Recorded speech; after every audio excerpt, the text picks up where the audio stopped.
السلام علیکم ورحمۃ اللہ وبرکاتہ۔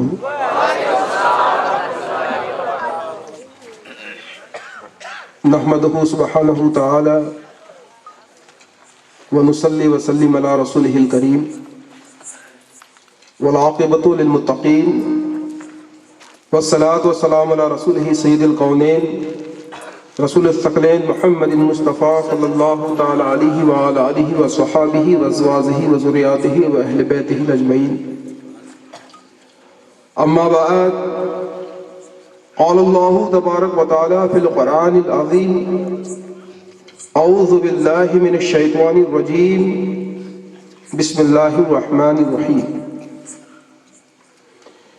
یوم نحشر المتقین الی الرحمن وفدا وَنَسُوقُ الْمُجْرِمِينَ إِلَى جَهَنَّمَ وِرْدًا۔ وقال اللہ تبارک و تعالی فی القرآن العظیم اعوذ باللہ من الشیطان الرجیم بسم اللہ الرحمن الرحیم۔ یوم ندعو کل اناس بامامہم۔ آمنت باللہ صدق اللہ العلی العظیم وصدق رسول النبی الامین الکریم ونحن لا ذلك لمن الشاهدين والشاكرين والصابرين والواصلين والمطمئنين والحمد لله رب العالمین۔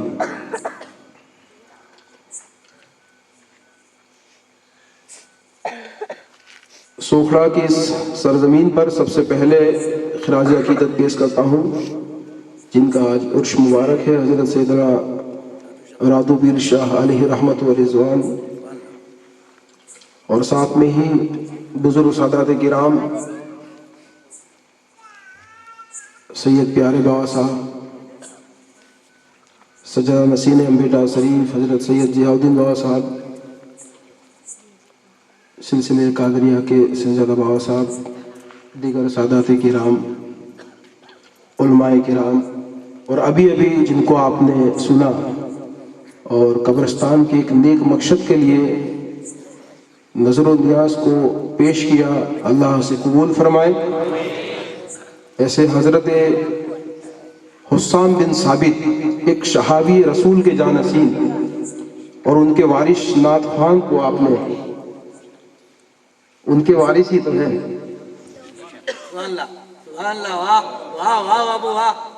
ایک صحابی کی وراثت ملی ہے یہ نعت خوانی، یہ بھی خوش نصیبوں کو ملتی ہے۔ اور دور دراز سے آئے ہوئے دوستوں، بزرگوں، ماں بہنوں، وقت بہت کم ہے، آدھا گھنٹے کی تقریر کبھی میں نے کی نہیں، تو کہاں پہ ابتدا ہو اور کہاں انتہا،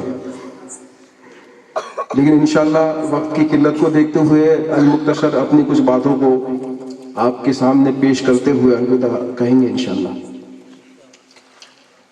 عام طور پہ ہمارے اہل سنت والجماعت پہ ایک بہتان غیر مقلد، اہل حدیث، سلفی، خلافہ، وہابی، خارجیوں کی طرف سے ہوتا ہے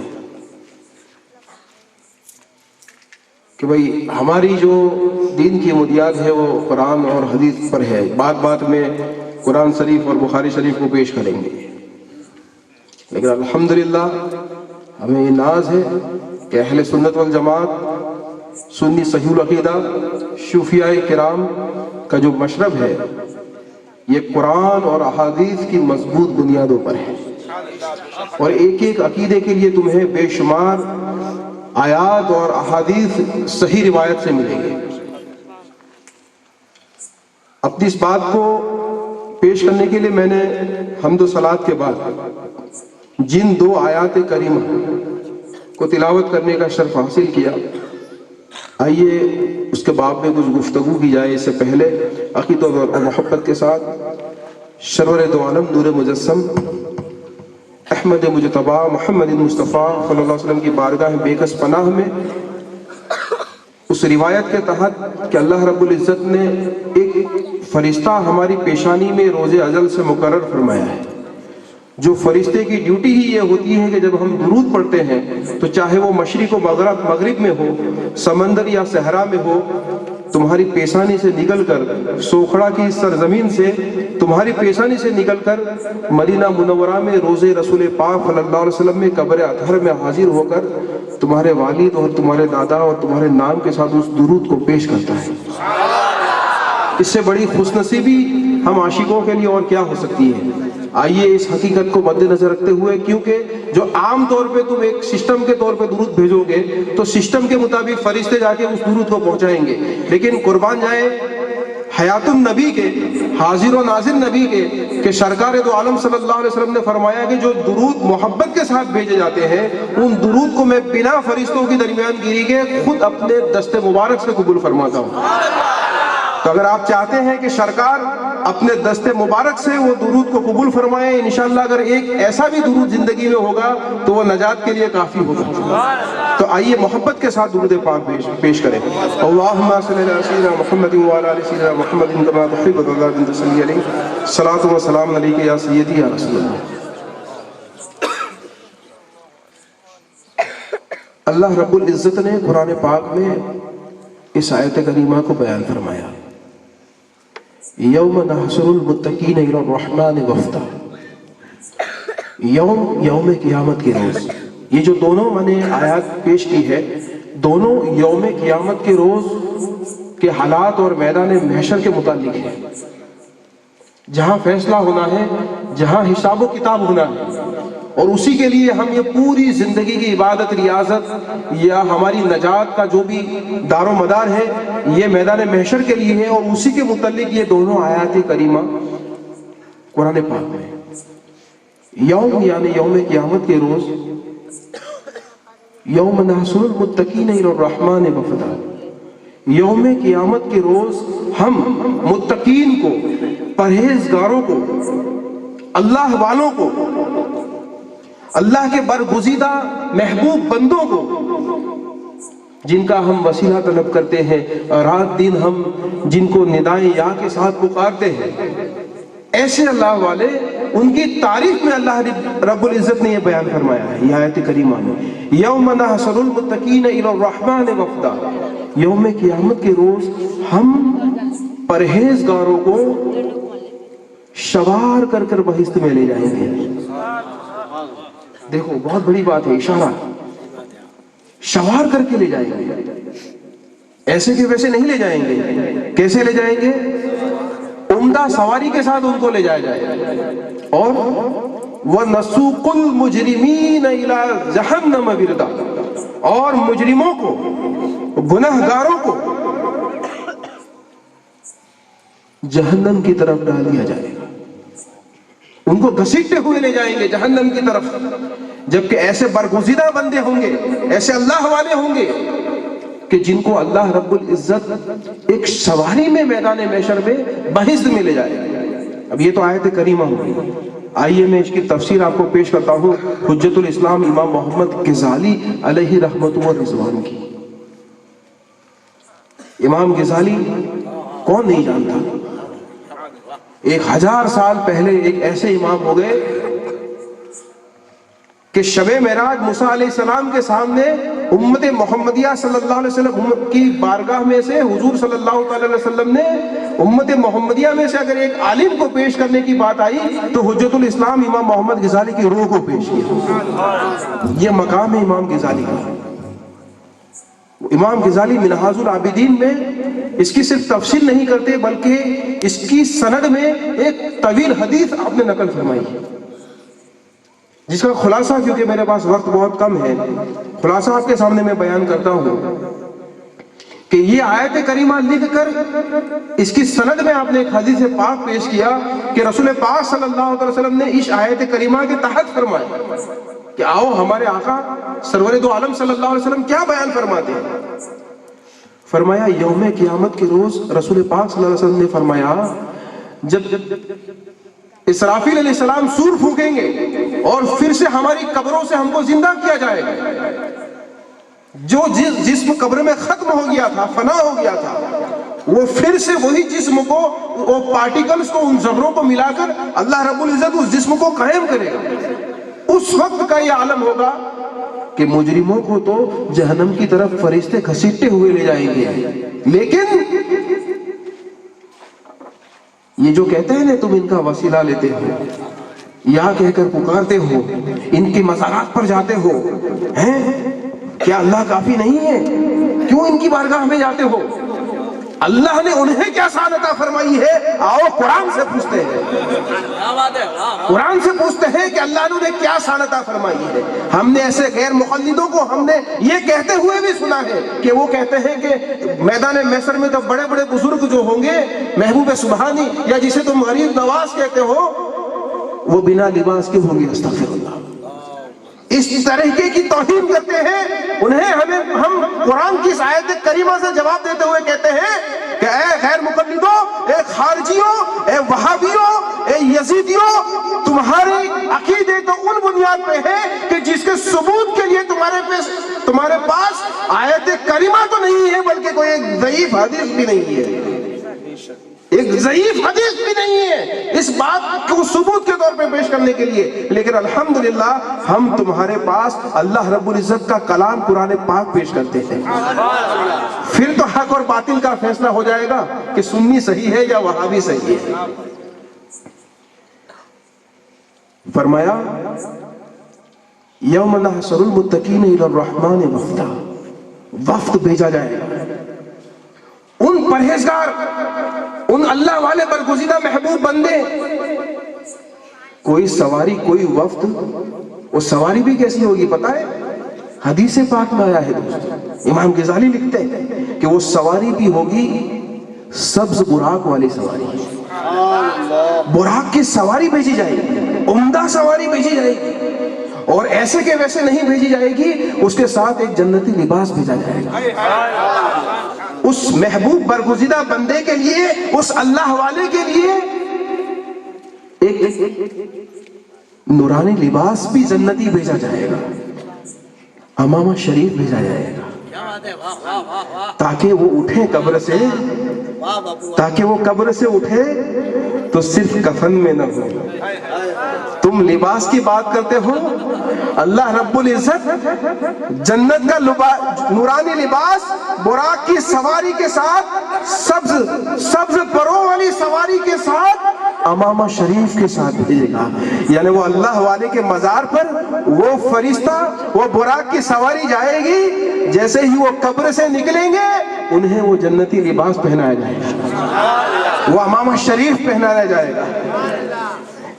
کوئی سواری بغداد شریف میں جائے گی تو کوئی سواری اجمیر شریف میں آئے گی، کوئی سواری شہاب الدین سہروردی کی بارگاہ میں جائے گی، کوئی سواری بہاؤالدین نقشبند کی بارگاہ میں جائے گی، کوئی سواری داتا گنج بخش لاہوری کے مزار پہ جائے گی، تو کوئی بہاؤالدین زکریا ملتانی کے مزار پر، کوئی پاک پٹن شریف میں بابا فرید الدین گنج شکر کے آستانے پر، تو کوئی سواری نظام الدین محبوب الہی کے آستانے پر، تو ایک سواری سوکھڑا میں بھی تو آئے گی۔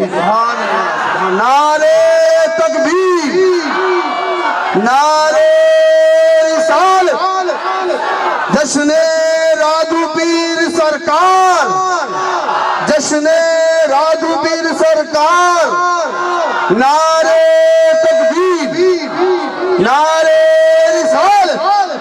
یاد سودائے کربلا، یاد سودائے کربلا، نعرہ حیدری۔ اور کربلا میں ایک نہیں 72 سواری جائے گی۔ یہ ہمارا ایمان ہے، یہ ہمارا عقیدہ ہے، اسے اہل سنت والجماعت کہتے ہیں، اسے صوفیاء کرام کا صراط مستقیم کہتے ہیں۔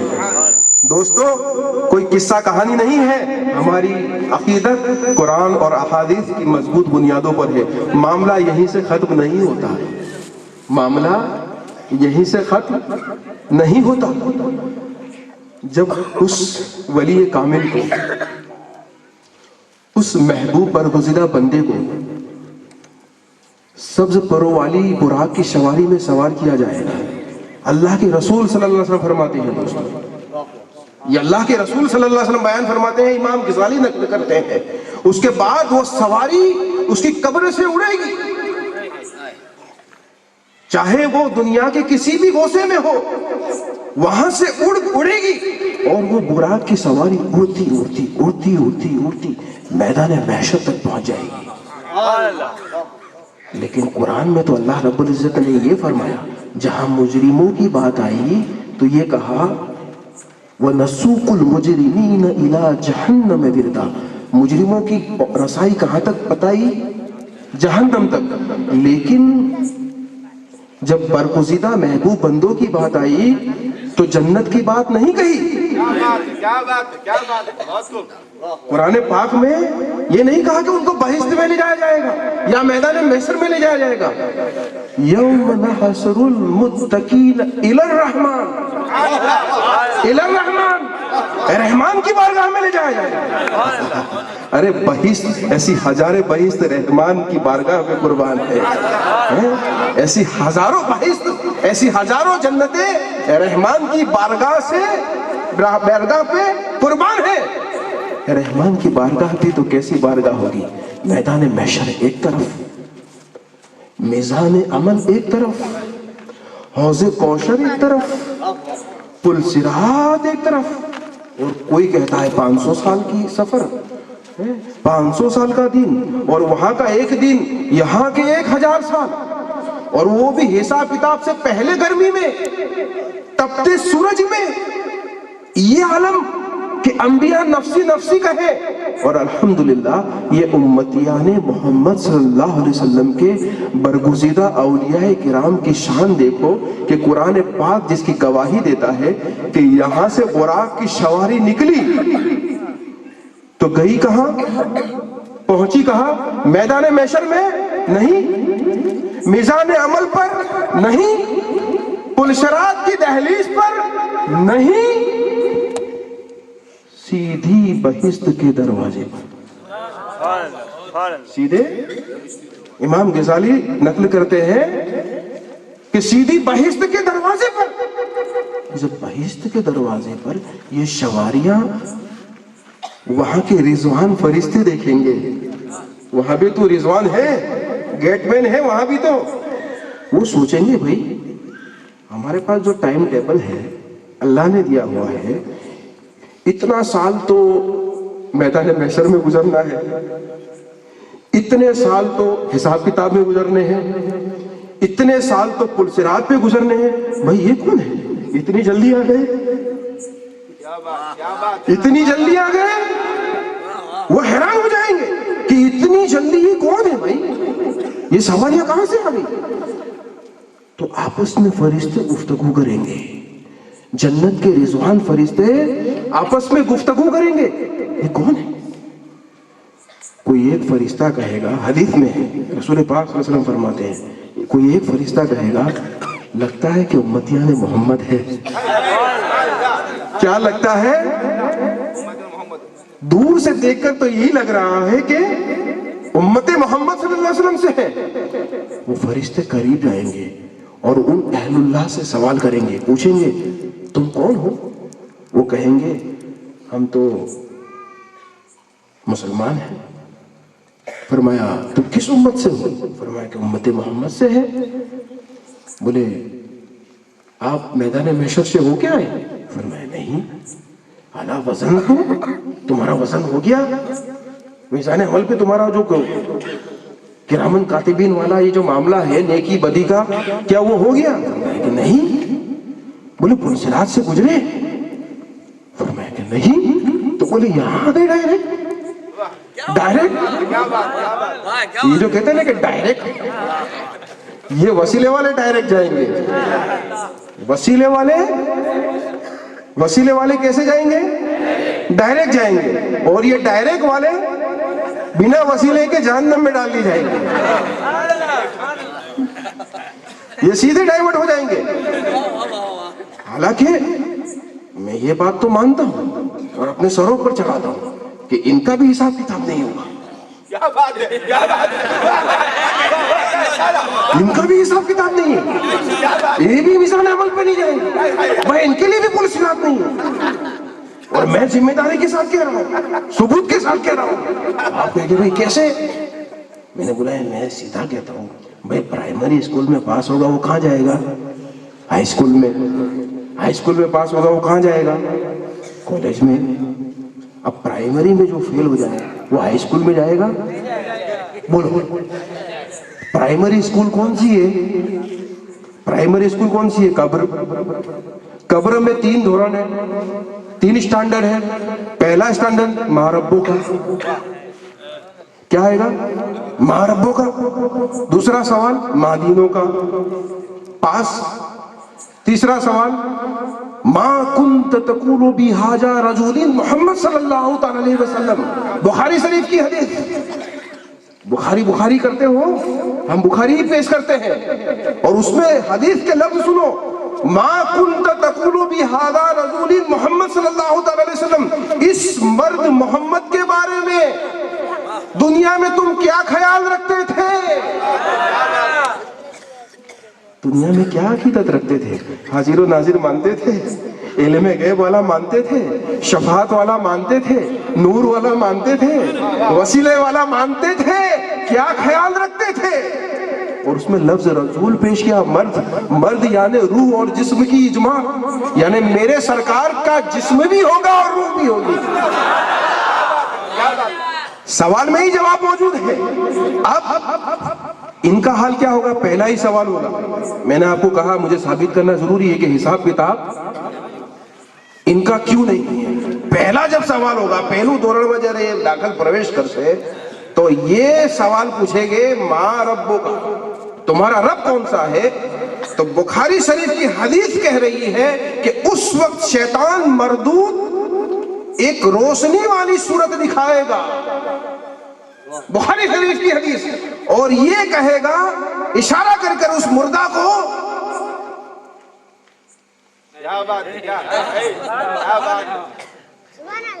تو جس کا ایمان شیخ نجدی پہ ہوگا، جو مکہ معظمہ میں حضور پاک صلی اللہ علیہ وسلم کو شہید کرنے کے ارادے سے جو مکہ کے مشرک اکٹھا ہوئے تھے، اس گھر کا نام کیا تھا؟ دار الندوہ۔ اس کا نام کیا تھا؟ دار الندوہ۔ اور یہ یو پی میں بھی جو ان کا سینٹر ہے ندوہ، یہ ایڈریس سے ہی، لفافے سے ہی خط کے مضمون کا پتہ چل جاتا ہے۔ لفافے پہ ایڈریس پڑھ لو تو خط کے مضمون کا پتہ چل جاتا ہے، وہاں دار الندوہ۔ اور ابلیس حضور صلی اللہ علیہ وسلم کے قتل کرنے کا جو مشورہ دیا، اور ابلیس انسان کی شکل میں اس میٹنگ میں جب حاضر ہوا، مکہ کے کافروں نے سوچا، مشرکوں نے سوچا کہ بھائی اس کو تو کبھی ہم نے دیکھا نہیں، بھائی آپ کون ہو؟ اس کو پتا تھا کہ میرا مرکز کہاں ہونے والا ہے، تو اس نے جواب نہیں دیا کہ میں ابلیس ہوں، یہ نہیں کہا کہ میں عزازل ہوں، یہ نہیں کہا کہ میں عبداللہ ہوں، بلکہ یہ کہا شیخ نجدی۔ کیا ہوں؟ یعنی نجد کو اسی وقت اس نے اپنے کفر کا مرکز بنا لیا تھا، جس کے لیے بخاری شریف کی حدیث، وہابیت کا فتنہ جو محمد ابن عبد الوہاب نے پھیلایا، اس کے بارے میں بخاری شریف کی حدیث نے کہا یتلو کرن الشیطان راس الکفر نحو المشرق ان الفتن الہاہونا، یہاں سے فتنہ نکلے گا، یہاں کفر کا مرکز ہے۔ تو جو نجد، جو ریاض سعودی عربیہ کا کیپٹل، وہاں تو کوئی مندر بھی نہیں ہے، وہاں تو کوئی گرجا در بھی نہیں ہے، نہ وہاں کوئی پارسیوں کا مرکز ہے، نہ عیسائیوں کا مرکز ہے، نہ یہودیوں کا مرکز ہے، وہاں اگر کسی کا مرکز ہے تو صرف وہابیوں کا مرکز ہے۔ اسی سے پتا چلتا ہے کہ نجد اگر کفر کا مرکز ہے تو وہ وہابیت کا مرکز ہے۔ اور اسی لیے شیخ نجدی کے اعتقاد پر جو لوگ چلتے تھے، کیونکہ حضور صلی اللہ علیہ وسلم نے ان کو کرنو شیطان کہا۔ شیطان کا عقیدہ کیا تھا؟ 6 کروڑ سال تک اللہ کی عبادت کی، لیکن آدم علیہ السلام کی تعظیم نہیں کی، تو اللہ نے کہا جو میرے نبی کا نہیں ہے وہ میرا بھی نہیں۔ تیری عبادت تیرے منہ پہ، تیری نماز تیرے منہ پہ، تو میرے نبی کا نہیں تو میرا بھی نہیں، وہی عقیدہ آج ان کا ہے۔ اسی لیے ان کا آقا کون ہے؟ شیخ نجدی۔ اب جب وہ اشارہ کرے گا ماں ربو کا کے وقت، تو یہ وہاں بھی بتا دیں گے، یہ ان کے آقا کو بتائیں گے۔ اب اب کیا ہوتا ہے کہ ہمارے سنیوں میں کسی کی موت ہوتی ہے تو دفن کرنے کے 40 دن کے بعد ہم اذان پڑھتے ہیں، تو یہ لوگ فتنہ مچاتے ہیں، ٹھیک ہے، یہ کیا بات ہے، بدعت ہے یہ۔ اب بخاری شریف کی حدیث پیش کر رہا ہوں اس کے لیے بھی کہ جب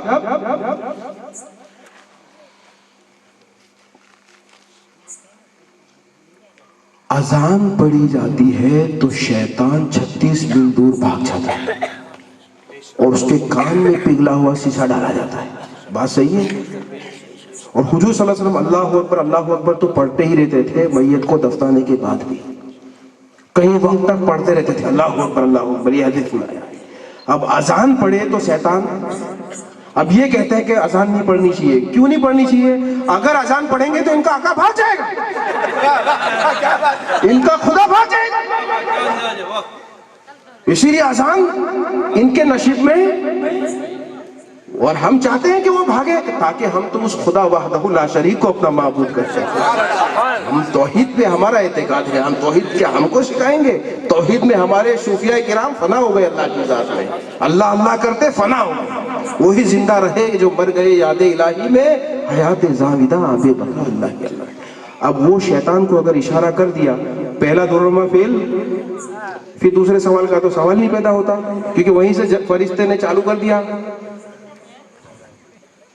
چودھواں علم وہیں سے شروع۔ اب تیسرا سوال بھی ہے، اور تیسرا سوال تو حضور صلی اللہ علیہ وسلم کی ذات بابرکت آئے گی اور اس کے بارے میں صحیح اعتقاد ہوگا، سنی صحیح العقیدہ ہوگا، تب اس کے لیے آگے کی بات ہے۔ اب جو پرائمری اسکول میں فیل ہو گیا، مجھے بتاؤ کیا حشر کے میدان کی ہائی اسکول میں میزان عمل پہ اس کی انٹری ہوگی؟ وہاں داخلہ ہوگا؟ بھائی وہ پہلے ہی کہیں گے بھائی تم نے ایڈمیشن نہیں ملے، تمہیں تو تیان پھیلتے نہ ہے وہ۔ تو یَوْمَ نَحْشُرُ الْمُتَّقِينَ إِلَى الرَّحْمَنِ وَفْدًا، ان کا بھی حساب نہیں ہے اور ان کا بھی حساب، وہ ڈائریکٹ جنت میں جائیں گے اور یہ ڈائریکٹ جہنم میں جائیں گے۔ اب جب ان سے پوچھا جائے گا کہ تمہارا حساب کتاب نہیں ہوا، تم پل صراط سے نہیں گزرے، تو یہ ساری کاروائیاں پیچھے رہ گئی ہے۔ فرشتے کہتے ہیں چلو واپس، کہاں؟ حشر میں، پیچھے چلو واپس، کیونکہ یہ ساری جو سسٹمیٹک کاروائی ہے وہ پیچھے رہ گئی ہے۔ تو وہ کہیں گے بھئی تم کون ہو جو ہمیں وہاں لے جانے کا حکم کرتے ہو؟ کیا تم نے زندگی دی تھی؟ ہمیں ہمارے معبود برحق نے جو زندگی عطا فرمائی، ہم نے اس کی رضا اور اس کی تسلیم میں، اس کی ریاضت میں، عبادت میں، زہد و تقوی میں اس کی زندگی ہم نے گزار دی۔ تم کون ہوتے ہو کہ جو ہمارے پاس ہمیں وہاں لے جانے کی بات کر رہے ہو؟ اور آج اگر ہم آئے ہیں تو خود نہیں آئے، بلائے گئے ہیں، بلائے گئے ہیں ہم کو۔ یہ سبز پروں والی سواری آئی ہماری قبر پر اور وہ ہمیں اڑا کے لے آئی، تو کس کے حکم سے آئی؟ حاتف غیبی کی طرف سے اللہ سے آواز آئے گی، اے فرشتو میرے بندوں نے سچ کہا ہے، جنت کے دروازوں کو کھول دو۔ لیکن قربان جائے یہ اللہ والوں کے جن کے ہم عرش مناتے ہیں۔ محبوب سبحانی غوث اعظم جیلانی نے فرمایا، خواجہ فخر کون مکہ معین الدین چشتی اجمیری نے فرمایا، حضرت بابا فرید الدین گنج شکر نے فرمایا، اے نظام الدین واللہ خدا کی قسم میں تب تک بہشت میں قدم نہیں رکھوں گا جب تک کہ تیرے مرید کل کی بخشش نہ کرا دوں۔ تو ایسے بھی ہوں گے کہ جو ڈائریکٹ پہنچے ہوں گے، لیکن ہم جیسے گنہگاروں کے لیے نعرہ تکبیر، نعرہ رسالت، غوث کا دامن خواجہ کا دامن، فیضان سرکار رادو پیر زندہ باد، نعرہ تکبیر، نعرہ رسالت۔ تو دوستو یہ جو ہم ان کا عرش مناتے ہیں یا ان کو یاد کرتے ہیں، اس کا مقصد یہی ہے کہ ان سے ایک نسبت ہو جائے ہماری، کیونکہ حدیث شریف میں آیا ہے کہ آخر میں تو ایک جنتی کو جس نے پانی پلایا ہوگا وہ جنتی بھی ایک جہنمی کی شفاعت کرے گا۔ تو تو یہ اللہ والے جن کی شان میں جن کی ارواح کو تم نے درود و سلام ایصال ثواب کیا ہوگا، سورہ فاتحہ سورہ اخلاص ایصال ثواب کیا ہوگا، بھلا وہ احسان کا بدلہ نہیں چکائیں گے؟ حل جزاء و احسان اللہ احسان، سورہ الرحمن، احسان کا بدلہ احسان ہی تو ہو سکتا ہے۔ تو جب ایک دنیا والا احسان کا بدلہ احسان سے چکاتا ہے تو اللہ والے ان احسان کا بدلہ کیا احسان سے نہیں چکائیں گے؟ تو اسی لیے ہم اس لیے جاتے ہیں، ہم کو